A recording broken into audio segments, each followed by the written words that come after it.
compromise. உங்க சைடுலயும் எங்க சைடுலயும். It's a GT promise. GT Holidays, South India's #1 travel brand. ரொம்ப சூப்பராக இருந்ததுண்ணா. எதிர்பார்க்கல ஒரு தலைவர் ஒரு பெண்களுக்காக இந்த அளவுக்கு செய்வாங்களா. அதாவது எப்படி சொல்கிறது, ஒரு தாய் மாமன் என்ற உறவு தமிழ்நாட்டில் ரொம்ப முக்கியமாக பார்க்கப்படுது. அந்த தாய் மாமன்ற உறவை அவர் புதுப்பிக்கிறன்னும் போது எங்களுக்குலாம் ரொம்ப சந்தோஷமாக இருக்குது. அவரை எப்படி சொல்கிறது, இன்னமும் உச்சம் போகிற வரைக்கும் அவரை தூக்கி வச்சு கொண்டாடணும். அவர் கண்டிப்பாக அவர் முதல்வராக ஆவார். அது நாங்கள் வேண்டுதலாகவும் இல்லை, கண்டிப்பாக நடக்கணும், நடந்தே தீரும், வெற்றி நிச்சயம். டிவியை வரணும்.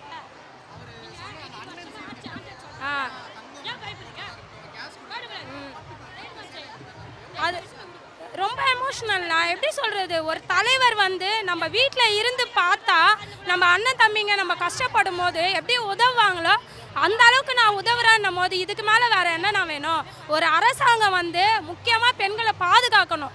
பெண்கள் நாட்டின் கண்கள்னு சொல்லி நம்ம வாதாடுறதுல ஒன்றும் பிரயோஜனம் இல்லை. ஆனால் அவர் இந்த அளவுக்கு நம்ம செய்யணும். ஒரு பெண்களை நம்ம நாட்டின் கண்கள் மட்டும் சொன்னால் பத்தாது, அவங்கள தூக்கி விட்டு நம்ம பார்க்கணுன்னும் போது ஒரு முக்கியமான தலைவர் இப்படி யோசிக்கிறாருன்னும் போது வேறு எந்த தலைவரும் இப்படி யோசித்தது இல்லை.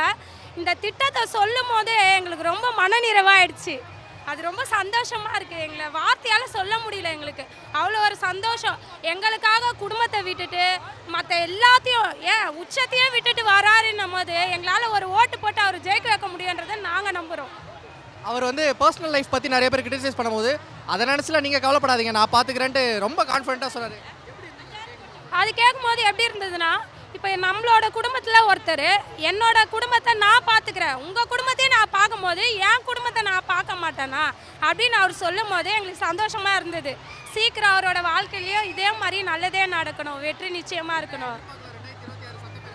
கண்டிப்பாக டிவிக்கு ஆட்சி வரணும், எங்கள் தளபதி சிஎம்மாக ஆகணும், அதை தான் நாங்கள் எதிர்பார்க்குறோம். கண்டிப்பாக நடக்கும். நாளைய நம்மதே வெற்றி நிச்சயம்.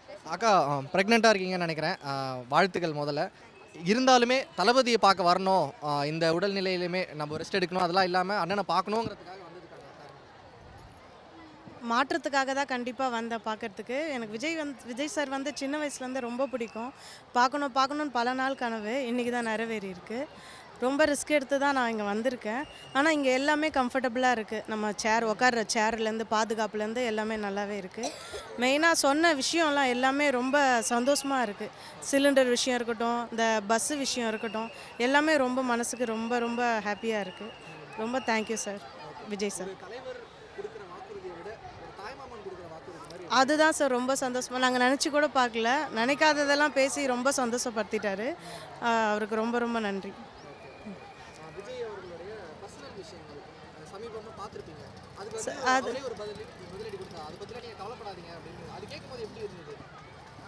அதை நம்ம அந்த மாதிரி நம்ம நினைக்கவே இல்லையே. நம்ம நினச்சா தானே அதை பற்றி ஃபீல் பண்ணுறதுக்கு. நம்ம அதை பற்றி நினைக்கவே இல்லையே. ஒரு ஃப்ரெண்டை அந்த மாதிரி பேசக்கூடாது, அது எல்லோரும் பேசிட்டாங்க, அது ரொம்ப தப்பு. கமெண்ட்ஸும் ரொம்ப மோசமாக வருது. ஆனால் சில கமெண்ட்ஸ்லாம் ரொம்பவே நல்லா இருக்குது. சாருக்கு நம்ம தளபதிக்கு ரொம்ப இதுவாக தான் இருக்குது. தயவுசெய்து இதெல்லாம் யாருமே நம்பாதீங்க. நம்ம தளபதியை பற்றி நம்மளுக்கு தான் தெரியும். அதனால் நம்ம தான் நம்ம தளபதியை மேலும் மேலும் கொண்டு போகணும். தயவுசெய்து மற்றவங்க பேசுறதை வச்சு, இந்த மீடியாவில் வச்சு இதெல்லாம் நம்பாதீங்க, தயவுசெய்து சொல்கிறேன். இந்த வாட்டி கண்டிப்பாக மாற்றம் வரணும். 2026 கண்டிப்பாக மாறணும். எல்லாமே நல்லாயிருக்கும். எப்படி இருந்தது தளபதியோட ஸ்பீச்சு? விமன்ஸ் லெவலாக இருந்துச்சு. மாசு தெரிக்க விட்டார். அவர் பேசின ஸ்பீச்சில் எல்லாரும் தெரிச்சிட்டோம்.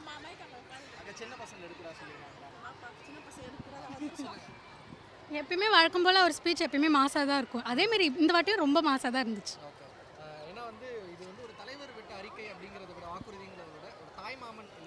ஆமாம், அதெல்லாம் ரொம்பவே கனெக்ட் ஆச்சு எங்களுக்கு.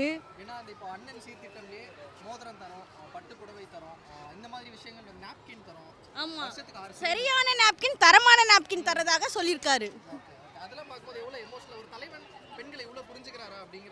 அப்போ அவர் தானேங்க ஆட்சியில் உட்காரணும். சொல்லுங்க, நீங்கள் சொல்லுங்க, தளபதி தானே உட்காரணும். கண்டிப்பாக நம்ம தளபதி 26ல் சிஎம் ஆவார். கண்டிப்பாக அது வேணால் உறுதி. நம்ம தான் வின் பண்ணுவோம்னு சொல்லிட்டு போயிருக்காரு.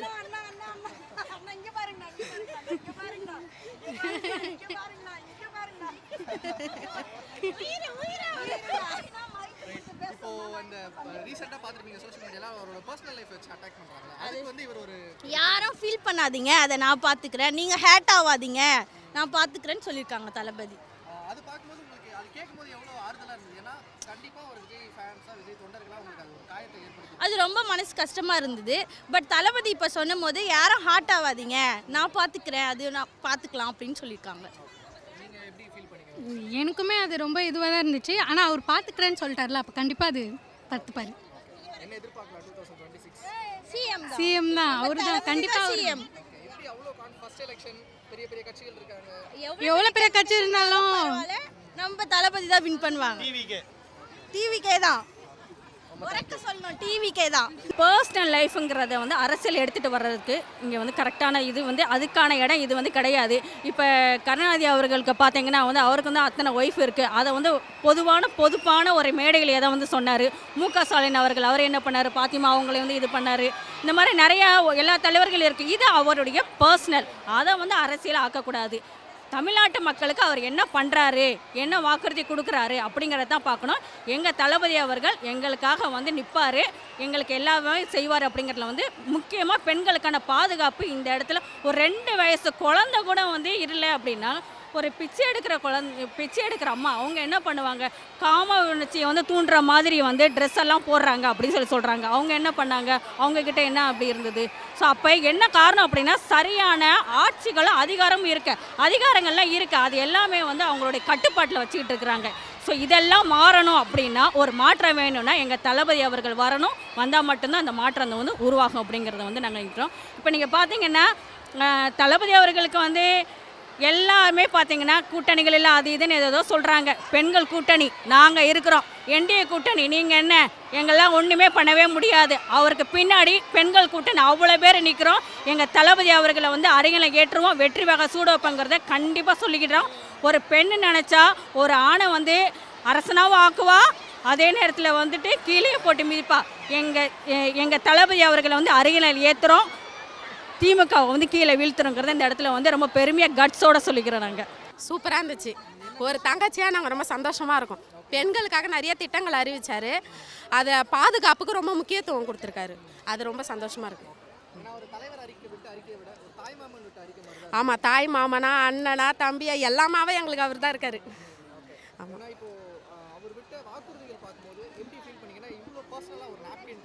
ஆமாம் ஆமாம் ஆமாம். இதுலேருந்து என்ன தெரியுதுன்னா அவர் எங்கள் குடும்பத்தில் ஒருத்தர்னு சொல்லிட்டு இருந்தார். அது உண்மைன்னு 100% அவர் இன்னைக்கு சொன்ன பேச்சில் நாங்கள் நிரூபணம் ஆயிடுச்சு. ஆமாம், அதெல்லாம் சும்மா அதெல்லாம் தூக்கி போட்டுறணும், குப்பை அதெல்லாம். அண்ணன் சொல்லிட்டாரு, அவர் பார்த்துப்பாரு.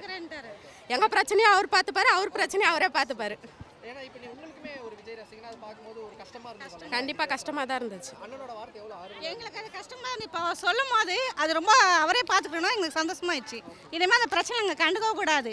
எது பார்த்தாலும் சரி இப்படி கண்டுக்காம குப்பையில் தூக்கி போடணும் அந்த பிரச்சனையெல்லாம். நாங்கள் எலெக்ஷன் ஸ்டார்ட் ஆக போகுது 2 மாசத்துல. டேட் இன்னும் சொல்லல. எலெக்ஷனை முன்னிட்டே வந்து அவர் மேல நெகட்டிவா ஏதாவது ஒன்று கொண்டு வந்துட்டே இது இயல்பு தானே. அவர் தலைவர் வருவார், கண்டிப்பாக ஜெயிப்பாருன்னு எல்லாருக்கும் தெரியும். அதனால தான் நெகட்டிவ் கமெண்ட் மேலே போடுறாங்க. பார்த்து பயப்படுறாங்க, அதனால தான் அது மாதிரி நெகட்டிவாக போட்டுனுக்குறாங்க. அவரை பற்றி ஒன்று போனால் ஒன்று அடுத்தடுத்து போட்டுனே இருக்காங்க. எதுக்கு அவர் இப்படி பண்ணுறாங்க தெரில. ஆனால் அவர் வந்தார் எலெக்ஷனுக்கு, இதெல்லாம் நடக்கும்னு அவருக்கே தெரியும். இதெல்லாம் அவர் ஃபேஸ் பண்ணிடுவார்.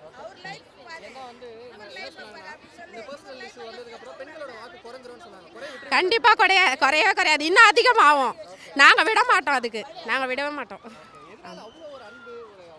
அவர் அண்ணன், அதுக்கும் மேலே அவர் எங்களுக்கு தெரியல, அதெல்லாம் சொல்ல முடியாதுல்ல. கடவுள்கிட்ட எப்படி அன்பு இருக்கோ அந்த மாதிரி அவர்கிட்ட அந்த அன்பு இருக்கு. எங்களுக்கு இன்னொரு கடவுள் அவர். எங்களுக்கு அவர் கொடுத்த ஒவ்வொரு வாக்குறுதியும் வெறும் பெண்களுக்கு மட்டும்தான். அதாவது ஆண்களுக்கே ஆசை வந்துடும், நம்ம வீட்டில் இருக்கிறவங்களுக்கு எல்லாமே கிடைக்குது, நமக்கு கிடைக்கலன்னு சொல்லிட்டு. ஆனால் எங்களுக்கு கொடுக்கும்போது நீங்கள் சந்தோஷப்படுவீங்க. அதனால் அவர் தான் வரணும், அவர் தான் முதலமைச்சர் ஆகணும் எங்கள் ஆசை. எல்லாருடைய கோரிக்கை, மகளிருடைய கோரிக்கை முதலமைச்சராக விஜய் அண்ணன் தான் வரணுன்ட்டு எங்களுக்குலாம் ஆசை. அதனால கண்டிப்பாக எங்களோட ஓட்டெல்லாம் நாங்கள் அவருக்கு தான் போடுவோம், வேறு யாருக்குமே டிவி கேக் தான் போடுவோம். ஆனாலும் தாய் மாமன் சீர் எங்களுக்கு ரொம்ப பிடிச்சிருக்குது. இது வரைக்கும் யாருமே சொன்னதில்லை, அவர் செய்கிறேன்னு சொல்லியிருக்கிறாரு. அதே மாதிரி ஹாஸ்பிட்டலில் பிறந்த குழந்தைக்கு எப்போனா ஒரு டைம் தான் அவர் பிறந்த நாளுக்கு தான் போடுவார் மு.க. ஸ்டாலின். இவர் வந்து எப்பவுமே நாங்கள் போடுவோம் சொல்லியிருக்கிறாரு. அந்த கோரிக்கை எங்களுக்கு பிடிச்சிருக்குது. அதே மாதிரி வந்து இப்போ நாங்கள் எங்கன்னா ஆட்டோவில் போனால் நைட்லலாம் பயப்படுவோம், சேஃப்டி பட்டன் வைக்கிற சொல்லியிருக்கிறாரு. அதுவும் எங்களுக்கு ரொம்ப பிடிச்சிருக்குது. இதுக்கெல்லாமே ஆகவே நாங்கள் எல்லாரும் அவருக்கு தான் ஓட்டு போடுவோம். ஆமாம், எங்களுடைய சேஃப்டிக்காக அவர் முன்னணிக்கும் போது நாங்கள் அவருக்காக முன்னணிக்கிற மக்களாக நாங்கள் மகளிர் எல்லாருமே இப்போ முடிவு பண்ணிட்டோம். மொத்த ஓட்டு அவருக்கு தான். நாங்கள் விஜய்க்கு தான் போடுவோம். விஜய் ஜெயிக்க வைப்போம். கண்டிப்பாக முதலமைச்சராக உட்கார வைப்போம். ஆமாம், ஏன்னா நிறைய பேர் என்ன எழுதுனாங்களா, பெண்களுடைய வாக்கு குறைஞ்சிரும் இதனால எழுதுனாங்க. இல்லவே குறையாது. இனிமேல் தான் பெண்களுடைய வாக்கு அவருக்கு அதிகமாக ஆகுது. இன்னைக்கு நடந்த நிகழ்ச்சி வச்சு சொல்றேன். இன்னைக்கு நடந்த நிகழ்ச்சி வச்சு அவருக்கு எல்லாருடைய பெண்கள் ஓட்டு அவருக்கு தான் விழும். மு.க. ஸ்டாலின் 1000 ரூபாயில 10,000 கொடுத்தா கூட நாங்கள் அவருக்கு ஓட்டு போட மாட்டோம். விஜய்க்கு தான் போடுவோம். தளபதி ஆட்சியில் உட்கார வைக்க போறதே பெண்கள் தான். ஆமா பெண்கள் தான் ஓட்டு போட்டு அவர் உட்கார வைக்க போறோம். ஆண்கள் போறாங்களோ இல்லையா, 60 வயசுக்கு மேல சொன்னாங்க நாங்க கேள்வி மனசை கூட மாத்திடுவோம். எங்க வீட்டில் இருக்கிற ஆயா பாட்டி, எங்க மாமியார், எங்க அம்மா, சித்திங்க எல்லாருக்கிட்ட சொல்லுவேன், டிவியை கேட்க ஓட்டு போடுங்க அப்படி சொல்லுவோம் நாங்க. ஆமா, அதாவது புதுசா ஒரு இதுவை நம்ம பார்க்கணும்ல, யாரோ செய்யாததெல்லாம் செய்வேன்னு சொல்றதுக்காக இல்லைங்க. புது ஒரு ஆட்சி வரணும். தலைமுறையா ஒரே ஆட்சி துண்ணக்கூடாது. பேத்தி எல்லாம் துண்ணக்கூடாது. புது ஆட்சி வரட்டும். அவர் மக்களுக்காக செய்கிறேன்னு சொல்றாரு. அவருக்கு ஓட்டை போடுவோம். அவரை வந்து வளர விடுவோம். அவர் என்ன செய்யறாரு செய்யறத நாங்க பார்க்கணும்ல. எல்லாருக்கும் சான்ஸ் கொடுத்தோம், அவருக்கும் சான்ஸ் கொடுக்குறோம். அவ்வளோ கோடி கணக்கில் விட்டு வந்திருக்காருன்னா அப்புறம் நாங்க ஒரு ஓட்டு போட்டு கோடி கணக்கில் அவருக்கு கிடைக்க ஏன் விட்டுட்டு வந்தாரு? மக்களுக்கு நன்மையை செய்யணும்னாத கோடி கணக்கில் பணத்தை கூட அவர் எந்த படம் எடுத்தாலும் லட்சக்கணக்கில் கோடி கணக்கில் அவர் கொடுக்கறதுக்கு நடிகருங்க இருக்கிறாங்க, தயாரிப்பாளர்களாக இருக்கிறாங்க. இருந்தாலும் மக்களுக்காக செய்யணும். இந்த கட்சியை தோக்கடிச்சு திமுகவை தோக்கடிச்சு தேவிக்காவும் வரணும்னு சொல்லிட்டு நாங்கள் கடவுளை வேண்டுறோம். அவ்வளோதான்.